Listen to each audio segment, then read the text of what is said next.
আওয়ামী সরকারের পতনের পর থেকে একে একে বেরিয়ে আসছে সাবেক প্রধানমন্ত্রী শেখ হাসিনা সহ তার পরিবারের সদস্যদের নানান কুকীর্তি ও দুর্নীতির তথ্য। বোন শেখ রেহানার মেয়ে টিউলিপের পর এবার আলোচনায় শেখ হাসিনার কন্যা সাইমা ওয়াজেদ পুতুল। ক্ষমতার অপব্যবহারের মাধ্যমে পূর্বাচলে ৬০ কাঠা প্লট বরাদ্দ মামলায় নাম আসে তার। প্রশ্ন ওঠে বিশ্ব স্বাস্থ্য সংস্থায় পদ বাগিয়ে নেওয়া নিয়ে।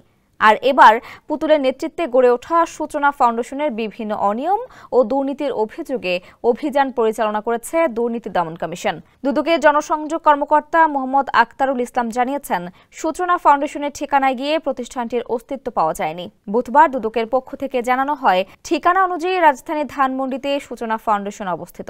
সেখানে অভিযান চালানো হয়, কিন্তু ওই ঠিকানায় গিয়ে প্রতিষ্ঠানটির কোনো অস্তিত্ব পাওয়া যায়নি। স্বেচ্ছাসেবী ও অলাভজনক প্রতিষ্ঠান হিসেবে ২০১৪ সালে গড়ে ওঠা সূচনা ফাউন্ডেশন মানসিক প্রতিবন্ধিতা, স্নায়বিক প্রতিবন্ধিতা, অটিজম এবং মানসিক স্বাস্থ্য সমস্যাযুক্ত ব্যক্তিদের নিয়ে কাজ করে। সাইমা ওয়াজেদ এটির প্রতিষ্ঠাতা ও ট্রাস্টি বোর্ডের চেয়ারপারসন।